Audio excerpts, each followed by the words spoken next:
दो तेने कम्यो और तुमको हम सर्वश्रेष्ठ बार मरो, हम नहाएंगे पहले। अब वो नहाना नूना तो भूल गए, पर भी कभी आग लगी कोई नहीं, पर भी याद आई लट्ठम लट्ठा मुक्को मुक्का। ये काफ़ी वर्ष पहले की बात है। और तलवार निकाल ली, आपस में जैसे छुर्रा घोंप दे, गर्दन काटे एक दूसरे की। भगवान भी भूल गए और कत्लेआम कर दिया वहाँ 25,000 लगभग। वो तमोगुण के उपासक कटका मर गए, लड़का मर गया गंगा के पानी में, लाश से लाश होगी, सब ही सब हो गए। ओहो। अब उसके विषय में परमेश्वर द्वारा दिया गया ज्ञान, आदरणीय गरीबदास साहिब जी को जो ज्ञान प्राप्त हुआ परमेश्वर से, उस ज्ञान के आधार से क्या बताया है। तीर तुपक तलवार कटारी जमदड़ जोर बधावे हैं, हर पैड़ी हर हेत न जाना वाजा तेग चलावे हैं। काटे शीश नहीं दिल करुणा वो जग में साध कवावे हैं, जो जन उनके दर्शन को जावे उनको भी नरक पठावे हैं। ओह, ये भी वैदा है, वैधे से भेद अलैदा, ये भी वैधा वैधा क्यों जाना हम सतगुरु बैठे नो जाना। अब क्या बताया है कि तीर तुपक तलवार कटारी और डट के युद्ध करते हैं ये साधु, जिनको हम साधु कहते थे, संत कहते थे। और हर पैड़ी हर हेत न जाना, अर की पैड़ी कहे और भगवान में प्यार भी को न उपजा। और के नान पर बिजली पड़े थी, 2 मिनट आगे पाछे नहा लेते हैं, के जुल्म कर डाला उन्होंने। हर पैड़ी हर हेत न जाना, और वहाँ जा तेग यानी तलवार चलावे हैं, और काटे शीश और नहीं दल करुणा वो जग में साध को आवे हैं। उन्हें संत भी कहते हैं, साधु भी कहते हैं, जो ऐसे निर्दयी। और जो जन उनके दर्शन को जावे उनको भी नरक पठावे हैं। ऐसे नालायक का दौरा कोई शिक्षा लेने जा के देंगे वो ये बकवाद मार काट सिखावेंगे। तो क्या बताते हैं, परमात्मा भी यही कहते थे, तिनके सुत हैं तीनों देवा, ये अंधर जीव करते हैं सेवा। गुण तीनों की भक्ति में ये भूल पड़ो संसार, कह कबीर निज नाम बिना कैसे उतरो पार। बोलो सतगुरुदेव जय। परमपिता परमात्मा पूर्ण ब्रह्म सारी सृष्टि के रचनहार कुल मालिक कबीर देव, कबीर साहब, कबीर अल्लाह, अल्लाहु कबीर, ये वही परमात्मा है जिसने सर्व ब्रह्मांडों की रचना की है। ये वही परमात्मा है जो अंगारी है, बम्भारी है। अंगारी कहते हैं अग माने पाप, अरि माने शत्रु, जो हमारे पाप कर्मों का नाश कर सकते हैं, एकमात्र यही परमेश्वर है। और जो हमें काल के बंधन से छुड़ा सकते हैं वो यही परमात्मा कबीर जी हैं, जो बनारस में, काशी में, भारतवर्ष की पवित्र भूमि पर सन 1398 में संवत 1455 ज्येष्ठ उतरते की पूर्णवासी ज्येष्ठ सुदी पूर्णिमा को एक लहर तारा तालाब, लहर तारा नामक सरोवर के अंदर विकसित एक कमल के फूल पर शिशु रूप धारण करके सतलोक से आकर विराजमान हुए। और वहाँ से उनको नीरू नीमा नाम के जुल्हा दंपत्ति उठाकर ले गया। वो निसंतान थे, उन्होंने उनकी बच्चे की तरह परवरिश की। परमात्मा लीला करते हुए जब 5 वर्ष के हुए, उसी समय से बड़े बड़े विद्वान पुरुषों की, बड़े बड़े मंडलेश्वरों की, महर्षियों की ज्ञान में छुट्टी कर देते थे, उनके छक्के छुड़ा देते थे। लेकिन वो ढीठ थे, परमात्मा के सत्वचनों पर भी विश्वास नहीं करते थे। सच्चाई को आंखों देख कर भी वो नहीं मानते थे, क्योंकि वो प्रभु पद प्राप्त कर चुके थे, वो महंत बन गए थे, काफ़ी शिष्य उनके हो चुके थे। परमात्मा कहते हैं राज तजना सहज है, सहज त्रिया का नेह, और मान बढ़ाई ईर्षा दुर्लभ तजना ये। और जब तक हम मान बढ़ाई ईर्षा नहीं तजेंगे, परमात्मा हमारे निकट नहीं आ सकता। तो ये वो परमात्मा है पूर्ण ब्रह्म जिसने सर्व ब्रह्मांडों की रचना की। वो परमात्मा आकर के हमें अपनी लीला करते हैं और साथ में यथार्थ ज्ञान से परिचित कराते हैं, यथार्थ आध्यात्मिक ज्ञान से, और हमें इस मानव जीवन की वैल्यू बताते हैं, इसके महत्व से परिचित कराते हैं। पुण्यात्माओं, परमेश्वर कहते हैं मानुष जन्म दुर्लभ है, भाई मिले न बारंबार, जैसे तरवर से पत्ता टूट गिरे वो बहुर नहीं लगता डार। आज आपका परिवार है, खूब आनंद मंगल है, और कभी भी किसी भी सदस्य की किसी समय अचानक किसी भी कारण से मृत्यु हो जाती है, वो पुनः आपको उसी रूप में नहीं प्राप्त हो सकता, ना वो वहाँ आ सकता, ना उसको मालूम तू कौन था, कितना आया है, कहाँ गया। परमात्मा हमें याद दिलाते हैं कि तुम काल के जाल में फंस चुके हो, और इस काल भगवान ने जो 21 ब्रह्मांड का स्वामी है, जो ब्रह्म नाम से सुप्रसिद्ध हो चुका है, जिसको ऋषि महर्षि ब्रह्म नाम से जानते हैं, ये काल है, इसको श्राप लगा हुआ है 1 लाख मानव शरीरधारी प्राणियों के नित आहार करने का। उसके लिए इसने अपने तीनों पुत्रों को एक एक गुण से परिपूर्ण कर रखा है, अपनी सुनियोजित चाल से।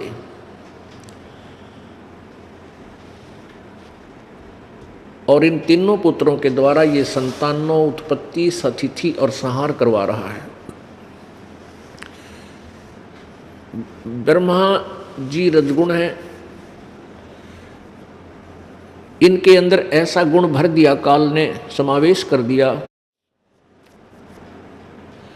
कि इनके शरीर के अंदर से निकल रही पावर शक्ति से प्रत्येक प्राणी संतानों उत्पत्ति करता है। ये विवश है प्राणी। पुण्यात्माओं, हमें अभी तक इस मार्ग का पता नहीं था, किसी ने हमें बताया नहीं। हम सभी एक गड्ढे में जुड़ रहे थे, एक ही लाइन पर चल रहे थे। अब जैसे माता गर्भ धारण करती है, उस गर्भ के अंदर उसको के दौरान उसको कितनी परेशानियों का सामना करना पड़ता है, वही जान सकती है। और फिर भी संतानों उत्पत्ति करनी ही पड़ती है। और फिर उसके बाद इस काल भगवान ने अपने दूसरे पुत्र विष्णु जी को सतोगुण युक्त कर दिया। सतोगुण के प्रभाव से हम इस विष्णु जी से निकल रही शक्ति से, इस पावर से हम एक दूसरे को चाहते हैं, एक दूसरे में ममता बनती है, मोह उत्पन्न होता है, लगाव बनता है। इस मोह से दूर होना जीव के बस की बात नहीं है। ये जीव से बाहर की पावर है, जीव के बस का नहीं। जैसे एक छौंक लगाया जाता है मिर्च का, और उस छौंक से फिर छींक आती है, तो जीव के बस का नहीं, छींक न रोक सके, उसके बाहर की बात है। इसी प्रकार इस काल ने इन तीनों पुत्रों के द्वारा हम सभी प्राणियों को इतना विवश कर दिया कि हम चाहकर ना चाहकर संतानों उत्पत्ति अवश्य करेंगे। फिर ऐसे लोक वेद शुरू कर दिए इसने कि भाई पुत्र बिना मोक्ष नहीं। मान ले कोई चाहे भी वह बेटा ना हो, बेटी ना हो तो कोई बात नहीं। मान ले किसी का संतान नहीं हुई संस्कारवश, तो दूसरे ना टेकन दे, कोई न कोई आकर इंजेक्शन लाए जाएगी, कोई पड़ोसन आ जाएगी, कोई रिश्तेदार आ जाएगा, आए बालक कोई ना, ओहो संतान तो चाहिए बेबे। मतलब बेरा नहीं, वो ना चाहे उसके कुछ भूल सी पड़े तो वो इंजेक्शन लानी है, काल भेज दे, इन छेड़काओ, ये कोई पंगा पावे और दूसरा ब्याह करवावे, चाहे किसी तरह करे, चाहे 100 पंगे पाक है। यानी संतान उत्पत्ति उस दृष्टिकोण से भी जरूरी बना ली। परमात्मा क्या बताते हैं क्या मांगो कुछ थिर न रहाई, देखत नैन चला जग जाई। 1 लख पूत 1.25 लख नाती, उस रावण के दीवान बाती। अब मान लीजिए किसी का संतान को नहीं, संतान नहीं है और वो बिल्कुल समाज के द्वारा इतना परेशान कर दिया जाता है, वो दंपति फिर वो संतान की तरफ में चाहे कितने भी भटकना धक्के खाने पड़े वो जरूर जागा, कितना बता दो उसने, और फिर भी ना होता कुछ भी।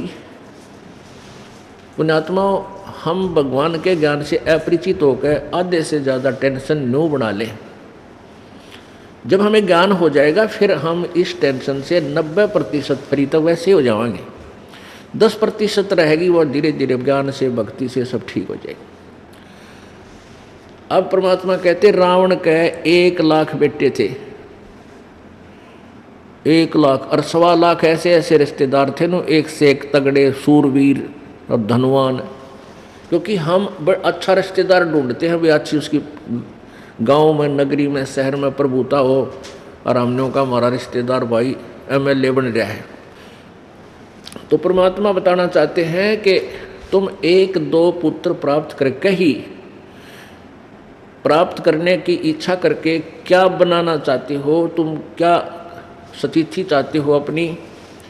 रावण के 1 लाख बेटे थे और 1.25 लाख रिश्तेदार नाती, और आज उसका कोई दीवालावणिया भी कोई ना, वह कित गए, वह पुत्र लाख थे वह भी खत्म हुए, अंत हुआ।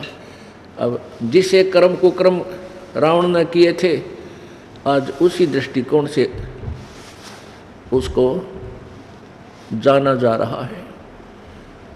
तो पुण्यात्माओं, परमात्मा हमें क्या याद दिलाना चाहते हैं कि ये काल भगवान का सुनियोजित जाल है, और इस जाल में तुम फंस चुके हो, और इससे निकलने की प्रयत्न भी सभी कर रहे हैं। जैसे प्रत्येक प्राणी मनुष्य शरीरधारी 1% तो हो सकता है जो बिल्कुल सीधे जड़ जूनी से आए हैं, वो भगवान नहीं चाहते, 2% होंगे पूरे विश्व में। अन्यथा परमात्मा को चाहने वाली आत्माओं की कभी नहीं, और कोई ना कोई वो साधना कर ही रहा है प्रभु की। अब फिर क्या है कि जैसे वो साधना कर रहे हैं अपने लोकवेद के आधार से, और फिर जिनको ये ज्ञान हो जाता है परमात्मा के तत्व ज्ञान से कि हम काल के जाल में फंस चुके हैं, और फिर भी आप एक भरसक प्रयत्न नहीं करते, सावधानी नहीं बरतते, तो फिर भी उस भक्ति का कोई यूज नहीं, कोई लाभ नहीं। तो परमात्मा हमें आगाह करना चाहते हैं कि तुम जिस जाल में फंस चुके हो उससे निकलने से ही तुम्हारा कल्याण होगा। उससे उस जाल को समझाते हुए परमात्मा बता रहे हैं कि झूठे सुख को सुख कहे ये मान रहा मन मोदे, ये सकल चबीना काल का कुछ मुख में कुछ गोदे। ये सब काल आहार है। 1 लाख मानव शरीरधारी प्राणियों के सूक्ष्म शरीर को, ये ऊपर जो कवर है ये तो बिल्कुल व्यर्थ है, इसके अंदर एक सूक्ष्म शरीर है। उस सूक्ष्म शरीर के अंदर ही हम भक्ति संचित करते हैं। जैसा जितनी भी जो भक्ति करता है जिस प्रकार की, उसी तरह से उसमें उतनी पावर आ जाती है उस सूक्ष्म शरीर में। और जितने हम पाप करते हैं वो पाप भी और पुण्य भी उस सूक्ष्म शरीर के अंदर हमारा अकाउंट अंतःकरण रूपी कंप्यूटर में फीड रहता है। ये शरीर तो ऐसा है जैसे सर्प कांचली छोड़ जा। आपने देखा होगा सर्प कांचली त्याग देता है, वो सर्प के ऊपर के शरीर का कवर था, वो सर्प नहीं था।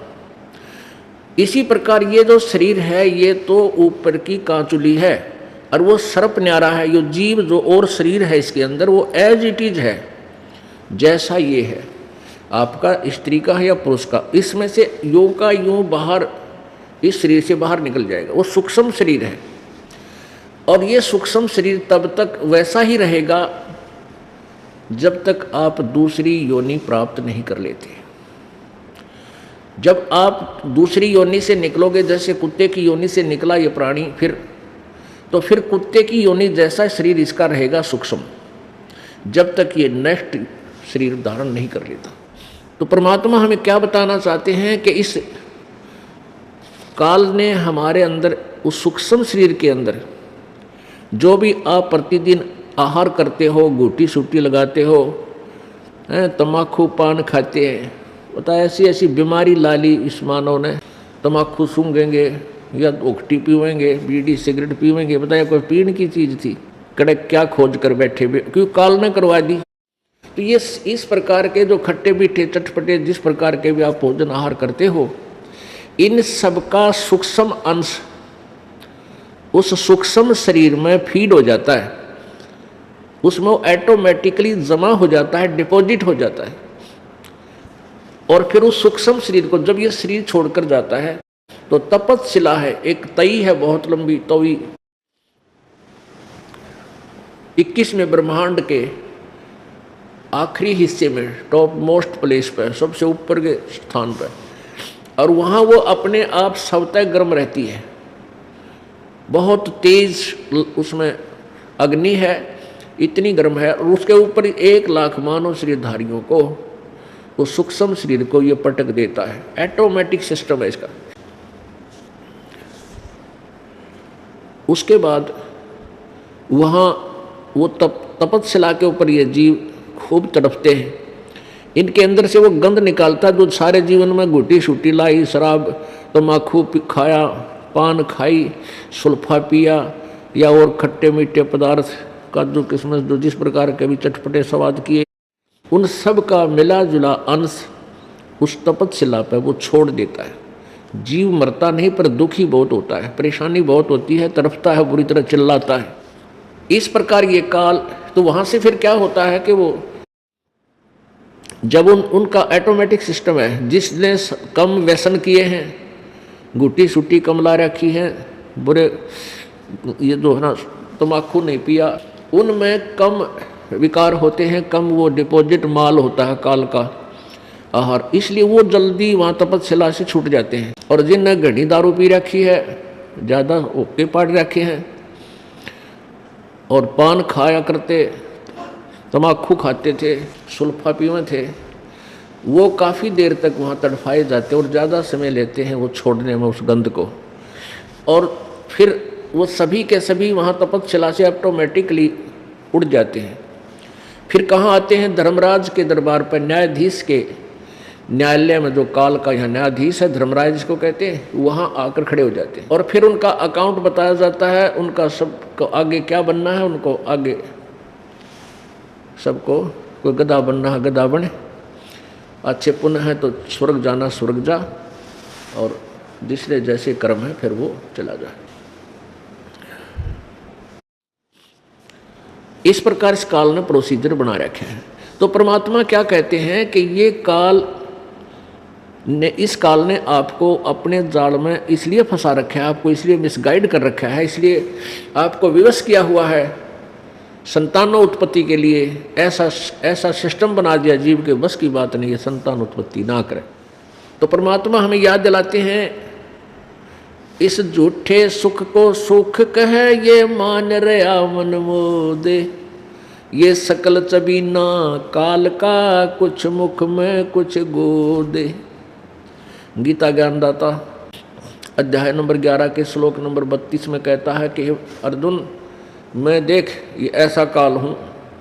श्री कृष्ण के शरीर में प्रवेश करके वो काल बोल रहा था, जो ब्रह्मा विष्णु महेश का पूज्य पिताजी है, और फिर श्री कृष्ण के शरीर से बाहर निकलकर अपना वास्तविक भयंकर रूप दिखाया, जिसको देखकर अर्जुन जैसे योद्धा भी कांपने लग गए, थर थर देही कांप रही है उसको देखकर। पुण्यात्माओं, भगवान को देखकर डर नहीं लगता, वो तो काल था, और आपका मैं काल हूँ, सबका नाश करने के लिए आया हूँ, अब प्रगट हुआ हूँ। और गीता जी अध्याय नंबर 11 के श्लोक नंबर 21 में अर्जुन देख रहा है, कह रहा है भगवान आप तो देवताओं को भी खा रहे हो, आप ऋषियों को भी खा रहे हो, और ये सिद्धों के समुदाय इन सिद्धों के टोल आपके और ऋषियों के ये ग्रुप हाथ जोड़ कर आपसे मंगल कामना करते हैं और वेदों के स्तोत्रों से आपकी स्तुति करके आपकी अपने जीवन की रक्षा मांग रहे हैं, आप तो इनको भी खा रहे हो। तब 11वें अध्याय के 32वें श्लोक में कहता, मैं तो भाई काल हूँ और सबको खाऊंगा, सबको खाने के लिए अब प्रवृत्त हुआ हूँ। तो यही परमात्मा कह रहे हैं कि सकल चबीना काल का और कुछ मुख में कुछ गोद। मुख में तो वो है जो 1 लाख चले गए, वो तो उसने खा लिए, और दूसरे बाकी ये आपको यहाँ सुरक्षित रखा हुआ है कुछ दिन के लिए, और ना जाने कब और किसकी टिकट कट जा, किस टाइम कट जा। परमात्मा कहते हैं कि तुम इस काल के जाल से परिचित नहीं हो, इसलिए तुम यहाँ मस्ती मार रहे हो। काल की परिभाषा बताते हुए अपने प्यारी आत्मा धर्मदास जी को कैसे डिफाइन किया परमात्मा ने, काल की डेफिनेशन कैसी बताई कि जैसे कसाई बकरे पालता है, वो उन अपने बकरों को और बकरियों के लिए एक अच्छी व्यवस्था करता है, चारों तरफ उसके डिफेंस करता है, उसको बचाने के लिए बाड़ लगाता है और एक छाया बनाता है, शेड डाल देता है, जैसे शेड डाल रखे हैं यहाँ पर, और उनके लिए तालाब पानी का बनाता है, चरागाह अलग से, खेत अलग से लेता है जहाँ झाड़ भोजड़े घास आदि उगा देता है, जिसमें वो सारा दिन आहार करते हैं। तो इस सुविधा को देखकर और वो बकरे और बकरी अपनी संतान उत्पत्ति करते हैं, उनका उन बच्चों में कितना मोह होता है ये तो आप खूब परिचित हैं। अब वो बकरे क्या समझते हैं, वो बकरियां, कि हमारा जो स्वामी है, हमारा मालिक है, जिसने हमें यहाँ पर रखा है, वो बहुत ही अच्छा है, दयालु है, उसने हमारे लिए शेड बनवा रखा है, उसने हमारे लिए जल की व्यवस्था कर रखी है, उसने हमारे चारे की व्यवस्था कर रखी है। और जब वो कसाई आता है बकरों में, पुण्यात्मा, ये वही आत्मा है जो मनुष्य शरीर से गई हुई है। इन आत्मा को पूरी सेंस होती है कि कौन बुरा है कौन अच्छा है, कौन तुझे प्यार देता है कौन तेरा लठ मारता है। जो प्यार से व्यक्ति बोलता है तो पशु भी उसके पास अपने आप देखते ही चल पड़ते उसकी तरफ प्यार देने के लिए। तो वो कसाई वहाँ आता है जब, तो वो उनको लगता है जैसे बहुत बड़ी आदमी है, बहुत अच्छा व्यक्ति है, और वो आकर के देखता है, उनके हाथ पकड़ता है से, वो तो देखता है कि कितना मांस हो गया इसमें बकरे में, कै किलो का, कितने कै किलो का हो गए हो, और बकरा उसको प्यार देता है कि वो तेरे को प्यार दे रहा है तेरा मालिक, और वो सब चाटता है जीविया से, प्यार देता है बकरा किसको, उस दुश्मन को, एक अच्छा आदमी समझ के कसाई को। और वो क्या देख रहा है कि इसमें मांस कितना हो गया, कितने का बिकेगा यो। और फिर जब उसको कहीं से ऑर्डर आ जाता है 5-10 बकरियों का, वो ना देखता किसकी माँ मर रहेगी कटेगी, किसका बेटा कटेगा या बेटी कटेगी, लाठी ले गए और 10 छांट ले मोटे मोटे निकाल ले जाता है और जाकर कड़च करा देता है। बाकी रोने वाले रोते रहते, उनको पता लग जाता है कि ये गए कहीं ना कहीं, लौट कर नहीं आएंगे। तो उन बकरों में भी ऐसी खलबलाहट मच जाती है, इधर उधर भागते हैं, फिर भागन थोड़ा दे है। तो परमात्मा हमें याद दिलाते हैं कि तुम कसाई के बाड़े में बंद कर रखे हो, यहाँ 21 ब्रह्मांड है इस कसाई का बाड़ा। अब क्या बताते हैं कि जैसे हम यहाँ देखते हैं भाई बढ़िया तो हवाचल है, कितना सुंदर प्रकाश सूर्य का है, और कितनी अच्छी काजू किस्मत सेब संतरे, फिर चने गेहूँ बाजरा ज्वार, कितनी बढ़िया ये फसल आहार अन्न हमें दिया है। और पृथ्वी के अंदर एयर कंडीशन ला रखा, गर्मियों में ठंडा जल और सर्दियों में गर्म निकला है। तो इसको देख करके हम सारी व्यवस्था से, और कितनी अच्छी दरियाएं बह रखी, बाहर रखी हैं, झरने बह रहे हैं शीतल जल के, तो हम ये सोचते हैं मैं भगवान तो भगवान न पड़ा है, यानी बहुत ही अच्छा भगवान है, तो कमाल कर रखा है, कितनी सुविधा दे रखी है हमारे को। पर हमारी तो बकरियां जैसी बुद्धि हो रही है, हमने ना सोचते यूँ मार क्यों रहा फिर हमारे को। किसी का आज किसी का बेटा मर गया, किसी की बेटी मर गई, किसी का कुंबा मर जाता है एक्सीडेंट में। 3-3, 4-4, 5-5 परिवार एक परिवार के सदस्य मृत्यु को प्राप्त हो जाते हैं। यो के भाई फिर वो दयालुता कहाँ गई इस भगवान की? परमात्मा हमें याद दिलाते हैं, तुम इस काल को भगवान मान बैठे हो, भगवान नहीं है। और इसके 21 ब्रह्मांड में कहीं भी तुम्हें सुख का नाम नहीं है। हम सतलोक में रहा करते थे आप सभी, और वहाँ आपके आज भी वो स्थान खाली पड़े हैं जहाँ तुम रहा करते। ये सत्कर मान लेना। आप अपनी नालायकी इस काल के साथ चुंगल में फंस गए, इसके उपासक होकर यहाँ आ गए। और यहाँ क्योंकि ये हमारा मालिक नहीं है, ये हमारा पिता नहीं है।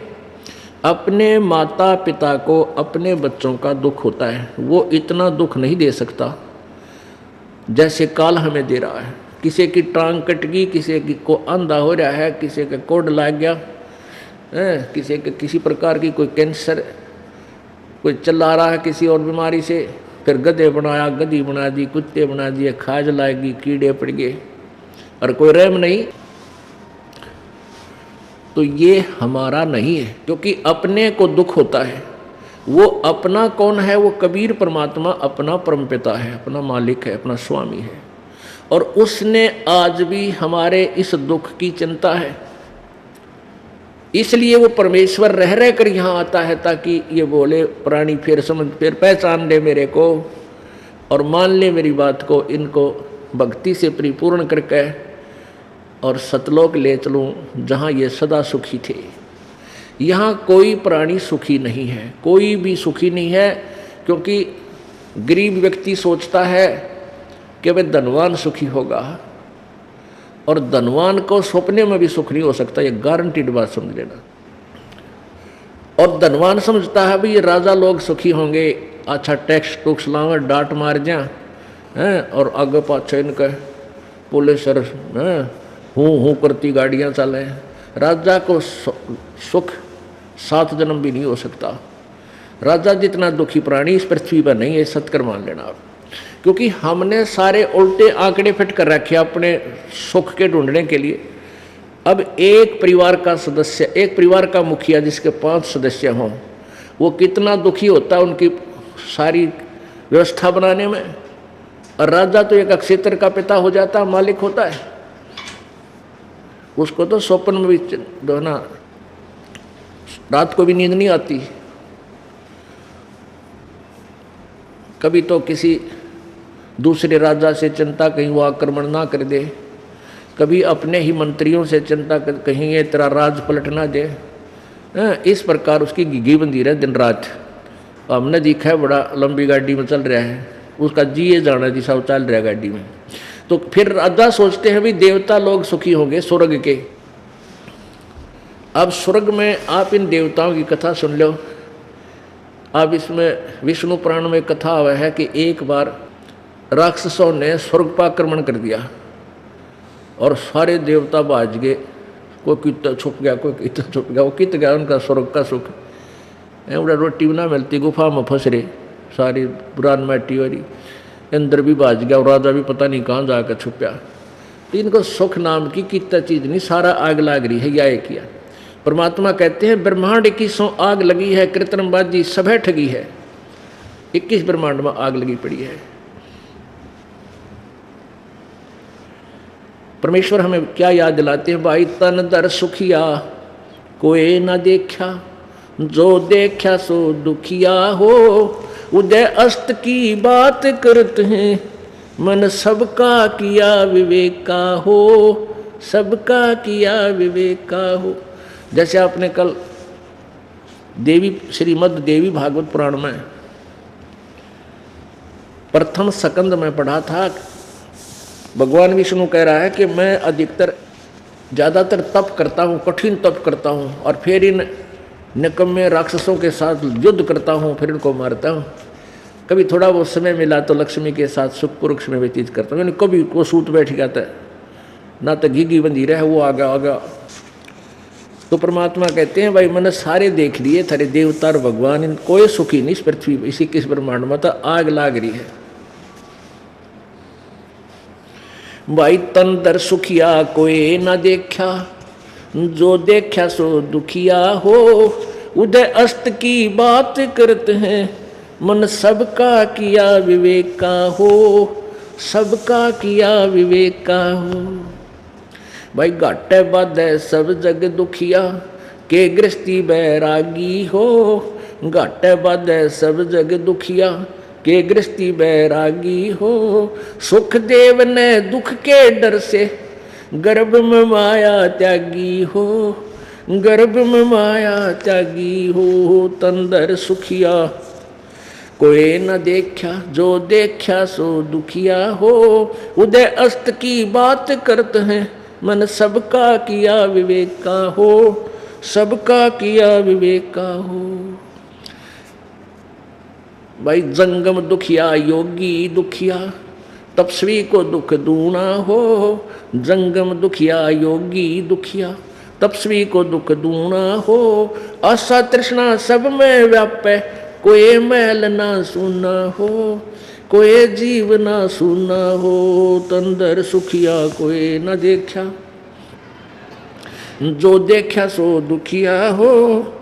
उदय अस्त की बात करते हैं, मन सबका किया विवेक का हो, सबका किया विवेक का हो। भाई साच कहूँ तो जग ना माने, पर झूठ कही ना जाई हो। साच कहूँ तो जग ना माने, झूठ कही ना जाई हो। ब्रह्मा विष्णु ये शिव जी दुखिया, जिन ये राह चलाई हो, जिन ये राह चलाई हो। तंदर सुखिया कोई न देखा, जो देखा सो दुखिया हो। उदय अस्त की बात करते हैं, मन सबका किया विवेक का हो, सबका किया विवेक का हो। भाई सुरपति दुखिया भूपति दुखिया, रंग दुखी बपरीती हो। सुरपति दुखिया भूपति दुखिया, रंग दुखी बपरीती हो। कह कबीर और सब दुखिया, एक संत सुखी मन जीती हो, संत सुखी मन जीती हो। तंदर सुखिया कोई न देखा, जो देखा सो दुखिया हो। उदय अस्त की बात करते हैं, मन सबका किया विवेक का हो। सुरपति दुखिया भूपति दुखिया, रंक दुखी बपरीती हो। सुरपति दुखिया भूपति दुखिया, रंक दुखी बपरीती हो। कह कबीर और सब दुखिया, एक संत सुखी मन जीती हो, संत सुखी मन जीती हो। तंदर सुखिया कोई न देखा, जो देखा सो दुखिया हो। उदय अस्त की बात करते हैं, मन सबका किया विवेक का हो, सबका किया विवेक का हो। अपने आत्मा परमात्मा ने कितने किस किस प्रकार से किस तरीके से हमें समझाने की चेष्टा की है कि तुम इस संसार में सुख की तलाश कर रहे हो। इसमें कहीं पर भी आपको सुख नाम की चीज नहीं मिला, क्योंकि तुमने सुख देखा ही नहीं है। हमने सुख का पता ही नहीं, हम भूल चुके हैं जो सुख हम सतलोक में छोड़ कर आए थे। वहाँ कैसा सुख है? शंखों लहर बेहर की उपजे, कहर नहीं जा कोई। दास गरीब अचल अविनाशी, सुख का सागर सोई। शंखों लहर मेहर की उपजे। आप कभी कभी किसी समय एकांत में जब बैठे हो, जो पुण्यात्माएं हैं उनमें ये अवश्य हिलोर उठती है। ऐसी हिलोर उठती है उस समय एकदम अंतःकरण इतना पवित्र बन जाता है, कोई भी बुरा नजर नहीं आता, किसी से द्वेष नहीं रहता अंश मात्र भी। जो शत्रु होते हैं वो भी अपने से लगते हैं, क्या किस कारण से हम झगड़ा कर रहे हैं।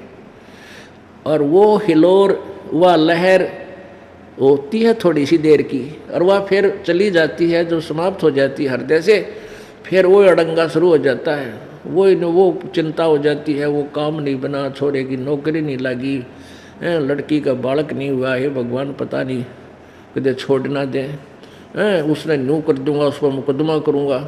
यानी वो कैर की लहर फिर शुरू होगी। वह मेर की लहर थी, उसमें कितना सुख था, कितना आनंद था।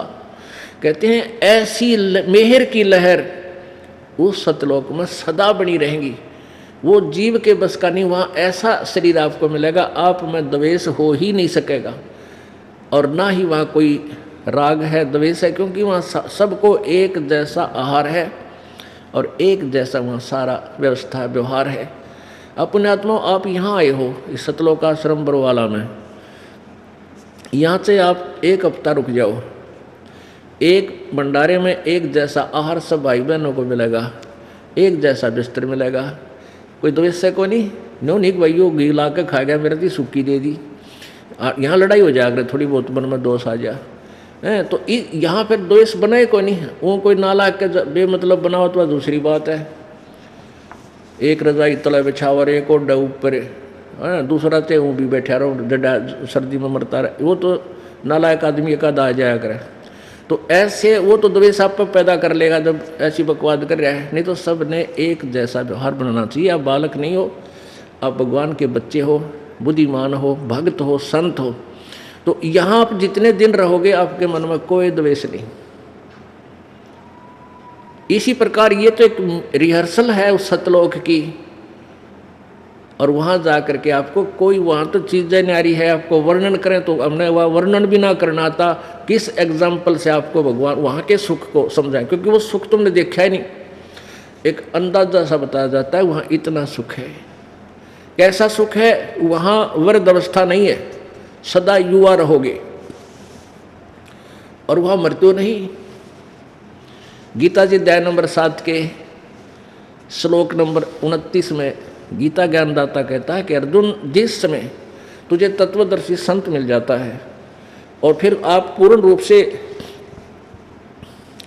इस पूरे आध्यात्मिक तत्व ज्ञान से परिचित हो जाते हो, और तत्ब्रह्म से, तत्ब्रह्म माने उस ब्रह्म से, उस परम अक्षर ब्रह्म से, जिसके विषय में गीता जी अध्याय नंबर 18 के श्लोक नंबर 62 में कहा कि अर्जुन तू सर्वभाव से उस परमेश्वर की शरण में जा, तत्ब्रह्म की, उसकी कृपा से तो परम शांति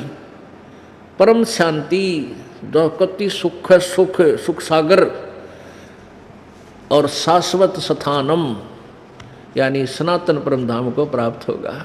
वहाँ जा। अब उस तत्ब्रह्म के बारे में कि वो जो परमात्मा है, तो उसमें क्या लिखा है कि फिर वो व्यक्ति जरा और मरण से, जरा माने बुढ़ापे थे और मरण माने मृत्यु से छूटने का ही प्रयत्न करता है कि मैं फिर कभी भी मैं ऐसे लोक में चला जाऊं, यहाँ कुछ नहीं मांगूं, इस लोक की कोई इच्छा ना करूं, और वहाँ जाऊं जहाँ जन्म, जहाँ मृत्यु और बुढ़ापा नहीं है। ये सबसे बड़े दुखदायी 2 एपिसोड हैं इस मनुष्य के, एक तो बुढ़ापा और एक मृत्यु, और वहाँ दोनों नहीं है। और फिर वहाँ राग द्वेष नहीं, किसी चीज़ का अभाव नहीं, भरे भंडार भगवान के कभी समाप्त नहीं होते, सदाबहार वहाँ फलदार वृक्ष, काजू किस्म, सेब संतरे, सदाबहार तेज पुंज के, और अमृत आहार है। अमृत माने बहुत स्वादिष्ट, और अमृत ही जल है वहाँ का। अब जैसे हम शिकंजी बनावा, मीठा मीठा आहार बनाने के लिए कदे कुछ बनावा, वो भी टेस्ट उसके सामने फीका है। जो वहाँ हम अमृत आहार, अमृत जल जो पीते हैं सतलोक में, बड़े बड़े सरोवर हैं, वहाँ कभी खराब नहीं होते, दूधों की नदी बहती है। तो पुण्यात्माओं, हम ऐसे आगे बहुत ही गलत स्थान पर हम फंसे पड़े हैं। यहाँ सारा दिन रोजी रोटी पूरी ना होती, सारी उम्र बीत जाती है। इससे के लिए धक्के खा कर रास्ते में मर लेते हैं हम, कोई एक्सीडेंट में, कोई हार्ट अटैक होकर, या कोई किसी कारण से। परमात्मा के ये सारी बातें याद दिलाकर परमेश्वर कबीर जी हमारी यहाँ काल के द्वारा जकड़ी हुई बुद्धि को यहाँ से करेड़ते हैं, यानी यहाँ से निकालते हैं, हल्के ढीली करवाते हैं, और ये भक्ति देते हैं। कहते तने सुख भी चाहिए तो मैं ही दूंगा इस गंदे लोक में, और यहाँ तने कोई सुख भी नहीं दे सकता। जय तुझे राजपाट कुछ चाहिए, हमरा इधर ले ध्यान। वैसे तो राजपाट से आसपास आपने जाना भी नहीं चाहिए, क्योंकि यहाँ के सारे झूठे राजपाट हैं, लेकिन फिर भी आपकी इस नालायक सोच, इसलिए तू परमात्मा को याद करता है तो भी हमारा ही भजन कर। जैसे रावण ने काल की भक्ति की, काल की यानी उसके पुत्र तमोगुण शिव की, उससे सिद्धियाँ प्राप्त की, तब से राज्य भी प्राप्त हो गया, लेकिन वो राज उसके पास नहीं रह सका। विभीषण ने परमेश्वर कबीर जी की भक्ति की, मंदोदरी ने कबीर जी की भक्ति की, कबीर परमेश्वर की भक्ति की, क्योंकि परमेश्वर कबीर जी त्रेता युग में सत्सुकृत नाम से आए हुए थे।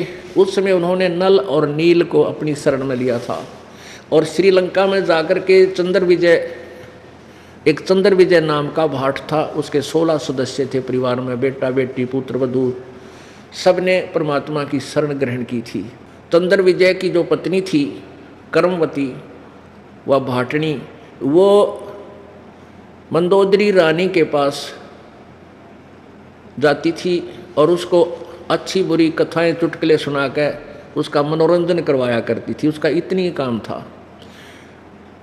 और फिर उसके बदले में उनको वो रानी कुछ रोजी रोटी का धंधा दे देती थी, को आटा दे दिया, कदे चावल दे दिए, इस तरह उनका गुजारा हो रहा था। अब जब चंद्र विजय भाट के परिवार को परमेश्वर कबीर जी के तत्व ज्ञान का ज्ञान हुआ, परिचय हुआ, उसके बाद वही कर्मवती चंद्र विजय की पत्नी भाट की भूल गई वो बकवाद जो सारा दिन मंदोदरी के पास बोलिया करती थी। फिर वो क्या करती थी, ये सृष्टि रचना परमात्मा ने जो सुनाई थी, ये मीठे मीठे शब्द परमात्मा की महिमा के, वो मंदोदरी को सुनाने लगी। कौन? चंद्र विजय भाट की पत्नी। अब वो मंदोदरी उसके मुंह की तरफ देखा है और उसको कहे कि अड़ंगे तू इतनी सुथरी कत्ते बोलन लागी, तेरे अंदर तो सारा गोबर भरा था, आंधे बूंदी बात कहनी, क्योंकि रानी को राजी रखना उसने। यानी जो पहले जब तक हम भक्ति भाव में नहीं थे, जो बेउद्दी बातें करे वो अच्छा लगा करता। तो अब उसने वो बात सुहावा नहीं, कर्मवती ने चंद्र विजय की पत्नी, वो तो बढ़िया बात जो ज्ञान परमात्मा का समा लिया। तो फिर वो कहने लगी, मंदोदरी उसको कहती थी कि तू इतनी बढ़िया बात कितने लाई, तेरी बात सुनती हूँ मेरी आत्मा गदगद हो जाती है, आपने कहाँ से प्राप्त किया ये निर्मल ज्ञान? तब उसने बताया कि हमारे गुरु जी आते हैं, और उनकी बात अगर आप सुन लोगे ना फिर तो कहना ही क्या है। कहने का लंबा चैप्टर ना करना चाहता दास के फिर मंदोदरी ने भी कबीर परमेश्वर का नाम लिया। फिर उसका देवर था विभीषण, वो भी एक पुण्य आत्मा, पूर्व संस्कारी, कोई पिछले जन्म का प्रभु का भक्त था। अब उनको निकालना था प्रभु ने, गोता मारू स्वर्ग में जा बैठू पाताल, कह कबीर ढूंढता फिर अपने हीरे मोती लाल। गरीबदास जी कह रहे हैं परमात्मा कबीर जी बताओ थे कि भाई मैं तो अपने हीरे मोती लालों को ऐसे ढूंढता फिरता हूँ, कितना पा जाऊँ, किसी जाति में, किसी मजहब में और किसी देश में हो, जो मेरे पिछले संस्कारी हैं उन तक निकालूंगा और कलम दूसरा कभी चढ़ा दूंगा, यानी औरों को भी ले लूँगा जो अभी तक कभी मेरी शरण में किसी युग में ना आए हैं इस ज्ञान के द्वारा। तो विभीषण ने भी परमात्मा की शरण ग्रहण कर ली थी कबीर जी की। अब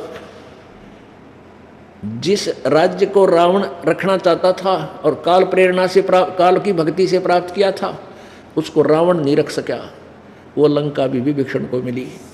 वो राज्य भी विभीषण को दिया, लेकिन विभीषण परमात्मा के ज्ञान से परिचित था, क्योंकि वो निकम्मे तो सारे मरे गए थे, लड़के कटके, बढ़िया ठीक ठीक सी आत्मा रह गई थी। तो जहाँ अच्छी आत्मा हो तो राजा को भी कोई विशेष जो है शक्ति नहीं करनी पड़ती, उसका भी मन शांत रहता है। तो विभीषण ने राज्य किया, पूरी जनता जितनी भी बची थी बहुत आनंद से रहा करती थी, और विभीषण ने भी अपनी भक्ति की, मंदोदरी ने भी भक्ति की। तो यहाँ परमात्मा कहते हैं जैतन राजपाट भी चाहिए, या यो रोग भी मैं काटूंगा तेरा, ये भी मैं ही दे सकता हूँ, तेरे भाग में ना होगा तो दे दूंगा, लेकिन ये राज अच्छी चीज़ नहीं, आप सतलोक में चलो, वहाँ सदा सुखी रहोगे। पृथ्वीपति चकवे गए जिनके चक्र चलंत, रावण श्रीखे कौन गिणे ऐसे गए अनंत। चक्रवर्ती राजा को चकवे बोलते हैं संत भाषा में, कि पृथ्वीपति पूरी पृथ्वी में जिनका शासन था वह भी चले गए कूद उछल कूद मचा के, क्योंकि उसके पिछले पुण्य थे, तब तक राजा रहा, अब गधा बन गया। तो इस राज्य की भी हमें आवश्यकता कति नहीं, यहाँ का तो कुछ भी ना चाहिए अपने को। हम अभी तक क्या गलती करते रहे, जैसे भी हम वेदों अनुसार साधना करते हैं तो उसका बहुत सा लाभ हमें मिलता है। जैसे ओम नाम है, ओम का जाप है, गुरु जी से लेकर के अच्छे संत से, जो क्योंकि प्रत्येक समय में काल भी अपने यथार्थ संत भी भेजता है, जो अधिकारी बनाकर भेजता है। ओम नाम के जाप तक ही वो दे सकते हैं, ये दूसरे मंत्र वो नहीं दे सकते, उनको अधिकार है ही नहीं, ना उनको पता है। तो उनसे हम नाम लेकर भी, जैसे सुखदेव ऋषि पहुंच गए थे विष्णु जी के लोक में, और वहाँ से उनको रिजेक्ट कर दिया, नीचे डाल दिया, कहा जाइए गुरु बनाइए और फिर यहाँ आइए। तो उसने, सुखदेव जी ने राजा जनक, विष्णु जी ने कहा कि राजा जनक को गुरु बनाओ, वो आज मेरा एक अधिकारी संत है, उससे ही नाम लोगे तभी मेरे लोक में स्वर्ग में वापस आ सकते हो। यानी एक जो वास्तविक पासपोर्ट बनाने वाला ओरिजिनल अधिकारी होता है, उसी से बनाया गया पासपोर्ट आपका काम करेगा, नकली से बनाया हुआ व्यर्थ होता है।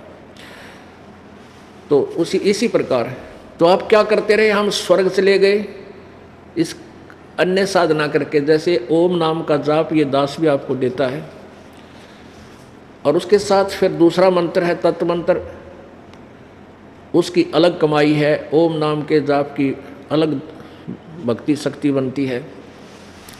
और तीसरा मंत्र जो सार शब्द है, जो सार नाम है, वो सत्य शब्द जो गीता जी अध्याय नंबर 17 के श्लोक नंबर 23 में 3 मंत्रों के विषय में जानकारी दी है। ओम तत्सत इति निर्देश है ब्रह्मण त्रिविध समर्थ है।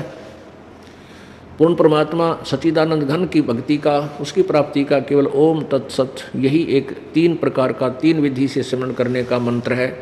ओम तो सीधा क्लियर लिखा है, तत् और सत्य सांकेतिक हैं, ये दास बताएगा, और इस पृथ्वी पर कोई अधिकारी नहीं है तो मंत्रों का आपको कोई और दे सके। तो हम क्या करते रहे, पहले ओम नाम के जाप की कमाई को स्वर्ग में, महास्वर्ग अर्थात ब्रह्मलोक में, वहाँ देव पद प्राप्त करके वहाँ बर्बाद करते रहे, फिर वापस पृथ्वी पर आ जाते थे। हम ऐसे अपना जीवन नष्ट कर गए। इसका आपको एक उदाहरण देते हैं। एक आपको उदाहरण देते हैं और दिखाते हैं महावीर जैन जी का जीवनी। पुण्यात्माओं, आपने मानव शरीर मिला है तो आप परमात्मा पाने वाले इस विद्यालय में प्रवेश प्राप्त है। आपको जितने भी मानव हैं ये सभी परमात्मा पाने वाले विद्यालय में प्रवेश प्राप्त कर चुके हैं। इसीलिए परमेश्वर ने आपको ये ड्रेस न्यारी दे रखी है, ये शरीर, ये पोशाक है आपकी। इसको संत भाषा में चोला बोलते हैं, कवर यानी कपड़ा। जैसे बच्चे स्कूल जाते हैं उनकी ड्रेस पोशाक भिन्न होती है, जो बच्चे पाली जाते हैं स्कूल नहीं जाते हैं वो तो उनकी अलग ड्रेस होती है। तो जिन कोई ऐसी ड्रेस मिली है ये मानव शरीर वाली, तो ये प्रवेश परमात्मा पाने वाली विद्यालय में, यूनिवर्सिटी के ये प्रवेश पा चुके हैं। और विद्यार्थी होकर विद्या नहीं पढ़ रहा, विद्यार्थी होकर के भी अपना काम सफल नहीं कर रहा है, तो वो फिर क्या बनता है, वो फेल हो जाता है और फिर मजदूर लगता है, और फिर बाद में पश्चाताप करता है जब वो उसका दूसरा सहपाठी तो अच्छा अफसर बनकर गाड़ी में, सरकारी गाड़ी में जा रहा होता है, और वो वहीं सड़क पर कहीं मिट्टी खोद रहा होता है। तो उस समय रोता है वो क्या कहता है, ये गया ना अफसर, ये मेरा सहपाठी था, मेरे साथ पढ़ा करता, क्लास फेलो था मेरा, और मैं पढ़ा को ना, यो पढ़ गया, मेरे कर्म फूट गए, यो गाड़ी में जा रहा है और मैं यहाँ टोकरी मिट्टी ढो रहा हूँ। अब रो रहा हूँ अपने कर्मा ने। तो अब पछताए क्या बने, अब पछताए क्या बने, या चिड़िया चुगी खेत, अच्छे दिन पाछे गए। तो इसी प्रकार आपके साथ होगी जो आप विद्यार्थी हैं और ये सत भक्ति नहीं करोगे, आप फेल हो जाओगे। फेल होकर क्या बनोगे, गधे कुत्ते सुअर बनोगे। और कुत्ता रात ने करा कर है वो इसको याद आवा के बूंदी बन गई उतरी गेला अब करें जा आया। जब मनुष्य जीवन था जब तो तेरा समझ में आई नहीं, आंडी पा के आंडेगा गुट्टी लाव बकवाद करे, सुना नहीं संता की। तो इसके लिए परमात्मा कहते हैं अच्छे दिन पाछा गए और गुरु से किया ना हेत, अब पछतावा के कर बावड़े या चिड़िया चुगी खेत। तो अब रहते रहते हमने ये कार्य को सफल करना है और हम नहीं करेंगे फिर यह दुर्गति तैयार है जो प्रभु ने हमें बार बार बताई है कि बिना बंदगी भैंसा कीजिए बोक बना के खेला और कुकर सुकर खर कीजिएगा छोड़ सकल बद फैला। तो इसके लिए जो हम साधना भी करते हैं तो वो भी इनकम्प्लीट करते रहे। जैसे वेदों तक में यही वर्णन है, गीत यजुर्वेद अध्याय नंबर 40 के श्लोक नंबर 15 में यही प्रमाण दिया है कि वायु अनिलम भस्मांतम शरीरम ओम कर्तु समर किलवे समर और कर्तुम समर। ओम कर्तु समर किलवे समर कर्तुम समर। ओम नाम का जाप काम करते करते सिमरण कर, विशेष कसक के साथ यानी बिल्कुल श्रद्धा के साथ सिमरण कर, और मनुष्य जीवन का विशेष कर्तव्य जान के कि मनुष्य जीवन का और कोई दूसरा उद्देश्य नहीं है, केवल भगवान की भक्ति करना। तो इससे आपका क्या होगा, जब भस्मांतम शरीरम, जब तेरा शरीर अंत हो जाएगा इस नाम के जाप करते करते, तो तू ऐसा मेरे वाली यानी कुछ अमरत्व प्राप्त करेगा। जैसे ब्रह्मलोक में पहुंच जाता है, ब्रह्मलोक में ये प्राणी कोई देव पद प्राप्त कर लेता है, फिर उस देव पद को भी समाप्त होने का अपनी पुण्य कमाई से देव पद प्राप्त करता है। वहाँ अपनी कमाई को यानी पुण्य को समाप्त क्षीण करके फिर नरक जाता है। 83 लाख योनियों में गधा कुत्ता सुअर बनता है। फिर गीता जी अध्याय नंबर 8 के श्लोक नंबर 13 में भी यही कहा है कि ओम इति एक अक्षरम ब्रह्म व्यवहारण माम अनुसमरण यह प्रयाति तदंदेहम सयाति परमाम गतिम। माम ब्रह्म, मुझ ब्रह्म का केवल एक ओम मंत्र है, ओम एक अक्षर मंत्र है, नथिंग एल्स, और कोई मंत्र नहीं है। बाकी जो ओम नमः शिवाय, ओम भगवते वासुदेव नमः, राधे राधे श्याम मिला दे, हरे कृष्ण राम राम हरे हरे कृष्ण राम, ये कोई मंत्र नहीं है। गीता